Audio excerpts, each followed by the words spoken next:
Welcome to the Infrastructure Podcast. My name is Anthony Oliver, and today we have a special 151st episode recorded in front of a live audience at last year's Transforming Infrastructure Performance Summit, hosted by Bentley Systems and the Institution of Civil Engineers in Toronto, Canada. In fact, right about the time this episode is published, I will be in Melbourne helping the team to deliver the next event in this tip series, so look out for a number of podcasts flowing out of that. But back to this episode, my guest is Peter Weltman, Vice Chair of the Canadian Infrastructure Council, Director at consultant Technomics, and until 2023, Financial Accountability Officer for Ontario. And in the episode, we discuss the critical issue of housing-enabled infrastructure and its impact on the future of Canada's communities, and in particular the work being done to help Canada respond to the growing housing challenge. Because Canada's housing is not just about bricks and mortar, it's about the infrastructure that makes communities livable, sustainable and connected. Roads, transit, water systems, energy grids, digital networks and social infrastructure all form the backbone that enables housing to be built, to be scaled and supported over the long term. Without this foundation, new homes risk becoming isolated developments rather than thriving communities. And as population accelerates, climate shocks intensify and affordability pressures mount, the question is not whether Canada needs more homes, but whether it can deliver the enabling infrastructure at the speed and the scale required. The Canadian Infrastructure Council is at the heart of shaping Canada's infrastructure ambitions, and it's just produced its first National Infrastructure Assessment report, which I reckon will provide essential reading for all. So, lots to chat through, and I kicked off by asking Peter why infrastructure is so critical to solving Canada's housing challenge. Let's make a start. I've tried to set the scene in terms of what the challenge is, and I think it's clear that building infrastructure is actually key to driving that housing ambition. So just highlight how you see that challenge, and also highlight where you think the gaps are in the infrastructure we need to meet that housing challenge. I love doing podcasts because I get to answer the way I want to, and despite what kind of questions you ask me. So what I'm going to do... If it takes too long, I'll interrupt you. So I'm going to just back up a little bit. So the Canada Infrastructure Council was set up by the previous government, if you will, the Trudeau government. It's been in the works for about 5 years, and they decided to get around to it. And then, of course, we had a little interruption called an election and all that sort of stuff. But basically what we were set up to do, we're 12 people, 11 really smart people and me, and we were set up to advise the government, the minister, if you want to keep it simple, where is the most optimal place to invest the next infrastructure dollar? Now, in a perfect world, we would achieve that. That's not going to happen, so let's just make sure. But that's what we're trying to get to. So we're undertaking Canada's first national infrastructure assessment. Basically, what have we got? Where is it? And what do we think we're going to need in the future? Where are we going to think we need that? Where are people moving? Where are businesses moving? Where is the economy going? And how do we go from A to B? And how much is it going to cost? And how do we get there? So it's a pretty big, it's a pretty tall order. So I was telling somebody at lunch where we've been asked to boil not just one ocean, but three. Canada's a big country. The National Infrastructure Assessment, the first piece that we were asked to do, deals with housing enabling infrastructure. So we've gone through, we've talked to folks right across the country, we've done a pile of analysis. The department's been working on this, as I said, for 5 years, and they finally have an outlet for all of that research they've been doing. And it gets into things like, we have 100 water pipes here. We're going to, if the population grows according to plan, we're going to need 1,000 in 20 years. How do we build it? How do we get there? What are the constraints? What are some of the key enablers to getting some of this stuff built? We'll come out with things like, the most cost-effective investment in infrastructure is to improve the stuff you already own. When is this coming out? So I'm told in the fall. Right, okay. Which is government speak for anytime between September 21 and December 21. Well, it sounds very much like a piece of work that the National Infrastructure Commission did in the UK, really trying to assess the needs of the nation. Is that something you've built this model on? It's yes. So we took learnings from the UK, from Australia, from New Zealand, etc., and for the same reasons. It's like we've mucked it up really over especially the last 15 years. We haven't built what we've needed. You don't have to take my word for it. Just jump in a cab and try to get anywhere in this city, and that'll explain it right away, and not just this city. Housing-enabled infrastructure, you say, is one key element to that, and certainly, Canada's really focused on the Build Canada Homes report has just got, well, initiative has just been launched. It's a new federal entity, I believe, that will build affordable homes, support builders with financing, encourage better building methods. I mean, how do you see that helping to align that housing with the infrastructure strategy? Well, unless you like well water, you can't build a house without having water pipes and roads. And, we used to build it without water pipes and roads, but that was a long time ago. Well, you know that, Peter. I know that, but, it's not necessarily common knowledge. The Build Canada Homes, as I see it, again, we're not really part of that. That's part of whatever the ministry is or the department's doing. But what we're doing is helping to align a little bit of that and saying, okay, we know Canada's got land and they're going to incentivize builders, but you still need to bring the infrastructure.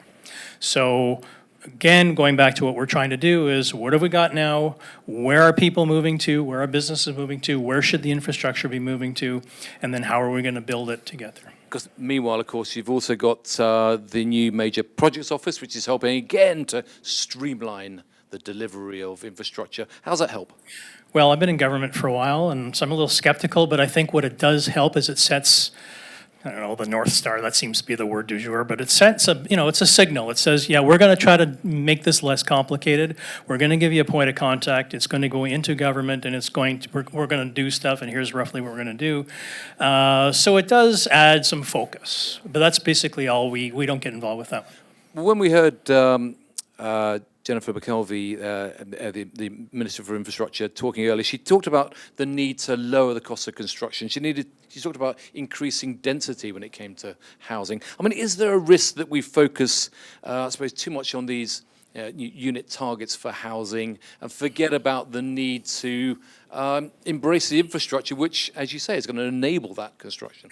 Housing is really important. People like a place to live and one that they can afford. We all have, well, we don't all have, but I certainly have kids who are in a different situation in terms of housing than I certainly was. And there is years and years and years of problems, let's say suboptimal decisions to keep it nice and politically correct, that have led us to this situation when the incentives are misaligned. I think there's an argument to be said, and we've seen some research that says we can't even afford the infrastructure we have. I found out during this study, during this work we're doing, that a low-density suburb built outside a city or near a city cannot pay for itself. It can't collect enough property tax to pay for the build and the O&M of the infrastructure needed to support it. That's ludicrous, right? That just doesn't make sense. I guess the one thing I've learned, being formerly at the PBO and I was the equivalent for Ontario for 5 years, people don't like to necessarily pay for the full cost of what they consume, and you see it in spades in the housing piece. So tell us about the CIC, the Canadian Infrastructure Council, which is producing this report, a series of reports. How is it actually influencing the kind of decision-making that is happening out there? Well, I don't know that it's going to influence, but I think it's going to, the idea is to set a baseline, a reference point. So here's where we are. Kind of like accountants put out a financial statement, you know where you are, and then you figure out how you're going to get to the next step. So that's what it's going to do. We've produced some reports have been released on what we heard reports, what have we heard generally around communities. We've had a recent one around water, wastewater. What have we heard around what it does? We've heard things about how hard it is to build, how hard it is to finance. We've heard things like municipalities aren't fiscally able to manage the infrastructure they have or that they need to build. There are, a gajillion regulations in the way. We talked about regulations all day long. I'll fill you in on regulations if you really want to about housing. It'll make all this other stuff seem simple. Because, I ask this because, Peter, I'm worried. I'm worried because when we talk about housing-enabled infrastructure, we're talking about breaking down long-standing silos. We're talking about getting the water sector and the power sector and the building sector and the transport sector to talk to each other and work together. Is that something which the CIC is taking on? Well, we are certainly advocating that in any way that we don't really advocate, but we certainly do include that. We stress the importance and we look at where what outcomes are not being achieved because of what's happening currently, what is the status quo. We'll talk about things like, you need a project list, right? Builders need to know what's coming. They need certainty. We've heard that all day today too. So there'll be a lot of that in the report.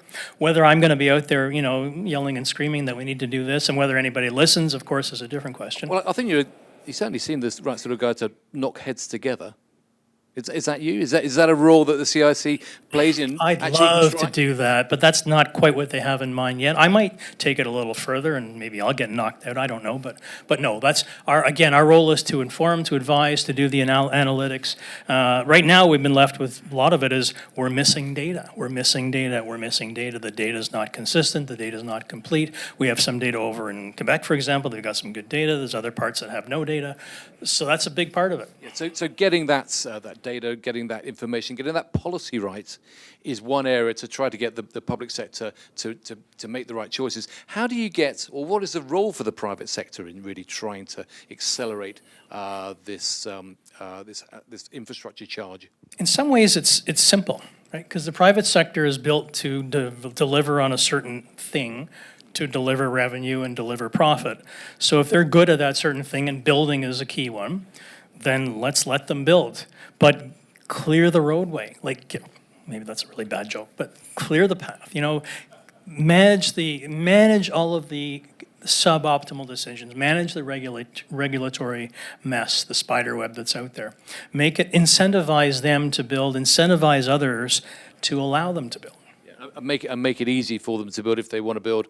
Not too easy, but yeah, a little bit. No, but if they have invested in a modular housing factory, or make sure they've got the throughput to actually make that factory work. Absolutely, and that's things that government can do. So I look at it as a series of risks to be managed, right? Municipalities have to do land use planning, and they have to issue permits, and they have to manage the politics, the local politics around a builder wants to put something there, so you're going to run the pipe there, and then the next week the builder's whispering in somebody's ear saying, actually, I want to build over there. And you say, well, I've got that pipe in the ground all ready to go, and now you're asking me to spend $5 million to switch it. So all that sort of stuff happens at the municipal level. The provincial level has the legislation to manage land use planning. Whether they have the political capital to impose that on municipalities is a different question. And then federally, really the feds have money, and they can align incentives to things that they think are important from a national point of view. Getting all that knowledge, that data aligned so that you can make those decisions is critical. You made that point. Your work at Technomics, I presume, helps inform your perspective. I got to tell you, listening to the last discussion, I'm just banging my head against the wall. We've been doing data-driven decision-making for 40 years. We do it for large and complex defense infrastructure projects, and it's like it's a new thing, but it's not. So what's missing there? What's missing when it comes to housing-enabled infrastructure from a data perspective? Data and transparency, right? And I know that was my mantra when I was FAO.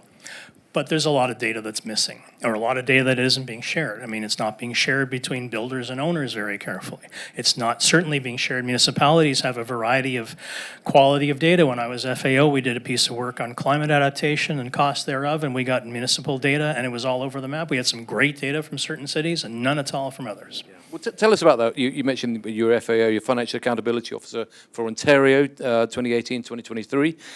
So what insights from your career at that point, as an independent, I suppose, policy and economics advisor, most influence how you approach this current infrastructure challenge? I have a checkered career history, as you know. You've got the scars to prove it, yeah. It's two things that I can think of. One is the data. Two is telling people things they may not want to hear. And that's, that was the fun part about being FAO.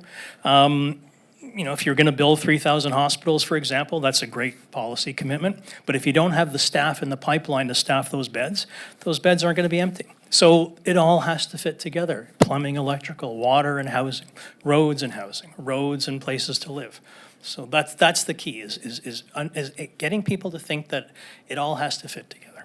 A very interesting piece of work that I read that you were involved in, you led, was to assess the financial impact of climate change across the province. I mean, what did you conclude? What's your advice? We're talking a lot about resilience. Well, sure. I mean, the thought was, okay, we're a province. We have gajillions of dollars worth of infrastructure between roads and hospitals and courthouses and highways and, soon to be some rail lines, et cetera. We are not immune from the effects of climate change. What impact is climate change going to have on the operating life of these assets?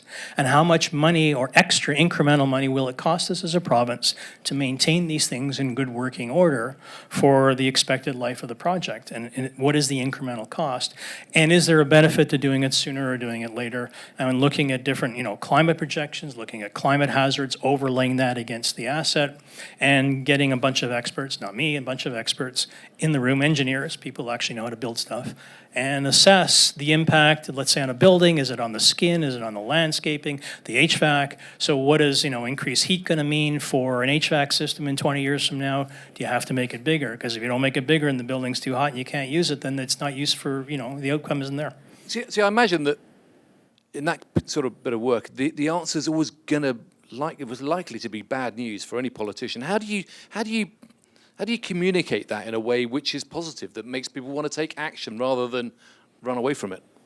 Well, luckily I didn't have to do that. Otherwise I would have been fired. No, I think the thing is that it's not about good or bad. It's about, this is what it is. Let's be conscious of it. We are of a lot of smart people in this room, in this country, in this province. Let's figure out how we can manage this thing that's coming at us. Pretending it's not going to happen is certainly one way of doing it, but that's not a very good forward-thinking, kind of piece. And I'm kind of keen on making sure that folks that come after me have a great chance at a good life, pay lots of taxes, so the province can afford my health care when I get old. It's really simple. Great. No, but okay. But I imagine there is a balancing act that you have to take between that thought leadership role, but also coming up with practical solutions. That's the key, right? It's practical solutions, and it's attending events like this. It's pigeonholing people afterwards and seeing if they can help provide that expertise to come up with practical solutions that can address pieces of the problem. But often the problem is defining the problem in the first place. That's often the very hard thing to do, and I think that's what we're trying to do as a council.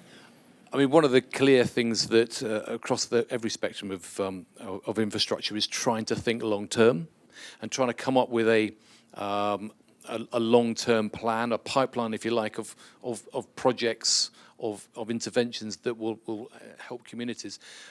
Your work that you're doing with the CRC about this needs assessment, is the end goal to try to come up with a pipeline then? Well, that would be a worthy end goal. I'm not sure that that's going to be our end goal. We haven't been given that specific permission from the minister. That could change over time. I mean, we've seen it in the UK where they did move towards a pipeline, then they've moved it to a different agency to actually oversee implementation. Whether that happens here or not, I'll probably be long gone before they figure that out. But that could happen. But that's not really our key objective. Our key objective is to really let those folks who are actually doing, who hold the checks, who hold the accountability to voters, understand the constraints and make those decisions. And then let's get folks aligned to deliver on those outcomes in the best way we can. Well, and I get that. But I suppose what a pipeline does is it enables you to put a number on what you're investing. It enables you to see the scale of the challenge. And I suppose it leads me to the question, is Canada investing enough in its digital infrastructure to enable it to get the sort of data that enables it to make the decisions that are needed? Well, I'm going to dodge your question a little bit because the previous discussion was about creating incentives to provide data in the first place. And I think that's been missing. I think we're seeing it federally. Certainly in some of the defense work we're doing, we're seeing the government require things like earned value management data. We do a ton of earned value management analysis on the ships. We learn really interesting things like, why is there a slowdown? Well, because when you're plugging in modules on a Navy destroyer, they are plugs, but not just a household electrician can do those plugs. They're special trained, so there's a problem there. There's a policy solution that can address that. That's what good data can help to uncover and help to inform. And there's a contractual requirement to provide it. We're not seeing that pretty much anywhere else. I think Amar touched on it a little bit, but I would love the CIO step up and say, you want the project? I need your base investment. Which underlines the fact that it's a slightly more complex solution than just saying, we have AI, we have digital systems, therefore we're going to have a much easier set of solutions to these difficult problems. At the end of the day, the tool is only as good as the operator and the data you feed it. AI is fabulous. We use it a lot. We've been using it for years in terms of gathering, scraping, cleaning data, but you still need judgment to be able to make the decisions. You still need to know what questions to ask in order to get advice. But that said, is it a reality that AI? Would you say AI and digital systems with data are going to improve the efficiency, enabling us to be more productive? I think absolutely, without question. I think there's tons. I mean, we've heard previous sessions talk to us about some of the terrific insights you can get from data, and we do that all the time. We did a cost estimate in a week on a very complex project that normally in the old way would have taken almost a year. So there's definitely opportunities for using data. Certainly in the UK, we hear constantly that the infrastructure sector is way behind automotive and aerospace in terms of its approach to digital systems, data, etc. That's the same in Canada, is it? Sure it is. And we heard why, right? Earlier this morning, I can't remember who it was, who said, well, there was a crisis. That's why we're starting to build modular homes. There's a crisis. Economists call that, I'm not an economist, but I'm hanging around them for a long time. Economists call that incentives. So what is the incentive to change the behavior, and how bad does it have to get before we have to change behavior? When housing prices outpace real incomes by 6 times over the last 30 years, that's a problem. Well, I mean, we've heard today that it's not about tools, but is it about skills? Does this sector, the housing sector, the infrastructure sector, do we have the skills necessary to embrace these new ideas? Well, we have the skills. I don't have enough folks with the skills. I mean, they're certainly out there, but the labor force is shrinking, right? That we've been, as a society, been emphasizing, getting a university degree, not for a bad reason, but there's a time and a place, there's a purpose, and now we have a huge shortage of skilled labor. And as somebody said, you'll never have a problem with AI if you want to be a plumber or a carpenter or an electrician, or, you're going to be employed for a long time. Is it about identifying barriers as well, though? Yeah, there's a lot of words about barriers. I mean, you have to think about it. UK is a bit different. It's a unitary state. I did a political science undergrad, so I'm so happy to be able to use it. It's a unitary state. The national government says we're doing infrastructure. There's no provinces or municipalities that have a say in that, right? And here it's different. Provinces have a lot of power. Within their jurisdiction, they have complete power. Municipalities have to work with provinces. So there's a lot of barriers here. Well, we do have a few mayors that have quite loud voices, so not necessary. But no, what would you say? What would you say are the main barriers then that you're identifying? I think the main barriers. Well, I think, and then what the council think. The councils, as a council, we've said data is a huge barrier. The program design, the accountability at certain levels of government mismatches their own fiscal or capability to deliver on that. So you can't expect a small town to have a fulsome asset management plan because they don't have the tax base to hire the engineers to do the work and maintain it, right? As an example, if you're up north, and here's an example of program design. If you're up north, you're trying to build something. Well, I think there's one pile driver up there, and you have to wait till June to get your money or your approval. The last sea lift, I think, is like July or late July, so you've missed it, right? You got to wait a whole extra year. So there's a lot of, and these are small examples, but they're huge impacts on those communities. I mean, very, very, well, not necessarily unique, but they're certainly very Canadian-centric issues there where you can't work because the ground's frozen. One of the other really interesting and very powerful movements, which has been changing the way that you're thinking about infrastructure, of course, is the absolute priority to include Indigenous communities as partners in all of your activities, all of the planning that goes on. How do you see that work really supporting housing-enabled infrastructure? We've done a lot of outreach with consulting with Indigenous communities from all over the country. It's been incredibly enlightening.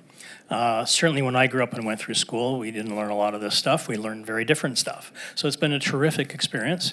The other neat thing is that with all of the work that's been done over the last 10 years, a lot of Indigenous communities have money. They've been given money, grant money, or they have settlement money to invest.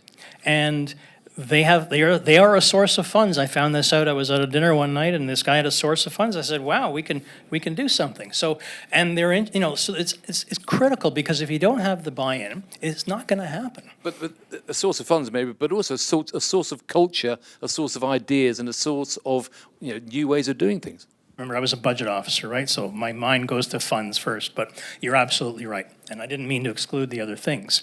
But it's a source of ideas. It's an opportunity to give folks a chance to make a better life for themselves, their families, and their succeeding generations, and it's right there.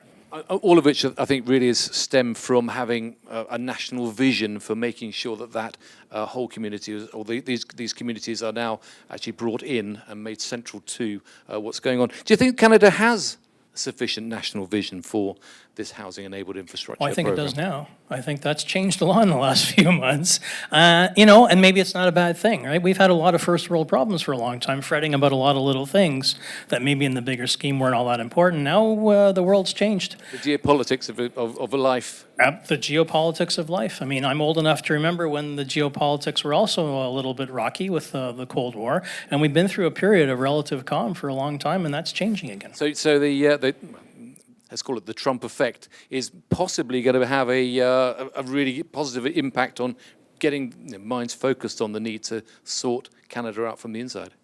Well, I think it's given people a chance to be able to focus on what is arguably a nebulous outcome, like, improving GDP, to something a little more specific. It's like, we're going to lose jobs if we can't sell our steel, so we have to find a way to bring that steel somewhere else. That said, Peter, there's, I imagine, still a lot of incentives to maintain the status quo. I mean, home ownership, really supporting house price inflation. For example, how do we build public confidence that large-scale housing and infrastructure investments, will deliver real benefits across the board? That's the tough question, and I have my own opinions, but you asked me here as the vice chair of the council. Give us your own opinions as well. I think there are a lot of incentives in the system that favor the status quo. And I'm a beneficiary of one of them, which is that when I eventually sell my house, or my estate does, there'll be no capital gains on it.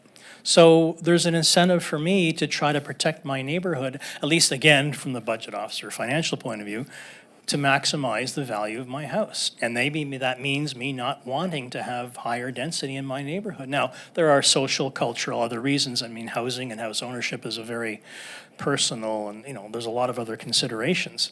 But that's an issue. And if you're electing city councilors to maintain the status quo, they're not going to go out there and advocate for more dense housing in your neighborhood. Otherwise, they're going to lose their jobs. So there's one example of something pretty fundamental, and there's a bunch of them.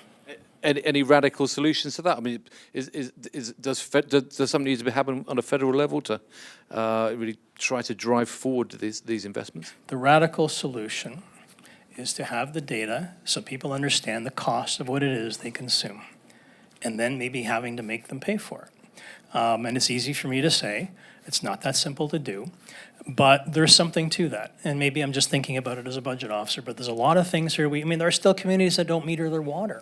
Right, and if you're in if you're in Australia and you heard that was happening, you'd think we're completely nuts.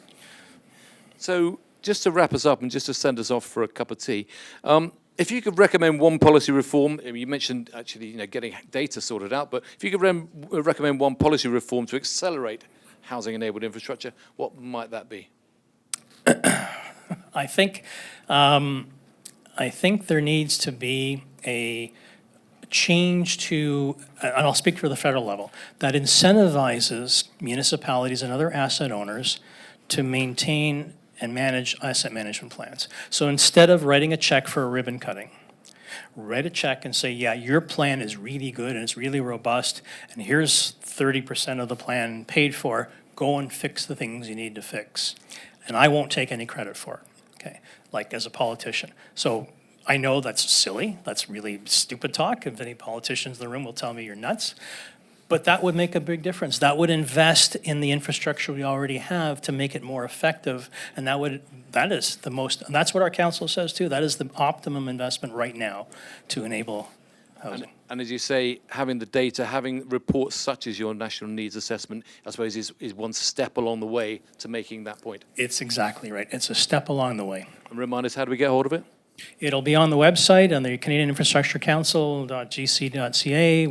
There's some stuff up there right now, and it'll be blasted out to whoever is going to be on a mailing list in this room. Fabulous. Peter, thanks very much. Very, very interesting topic, and certainly one which is, it's housing. Housing is, as you said at the top, absolutely fundamental to everyone's lives, and making sure that we have the infrastructure that supports it is part and parcel of that. So thanks very much, Peter. Exactly. Great. Well, I hope you found Peter's insights into the challenges facing Canada useful. Like so many nations around the world, it is certainly racing to invest in housing and the infrastructure that supports it as key to improving the lives of its citizens. There is certainly lots to learn, and the CIC's new National Infrastructure Assessment, titled Building Foundations for Tomorrow, will be an essential read, and I'll put a link to it in the show notes for you.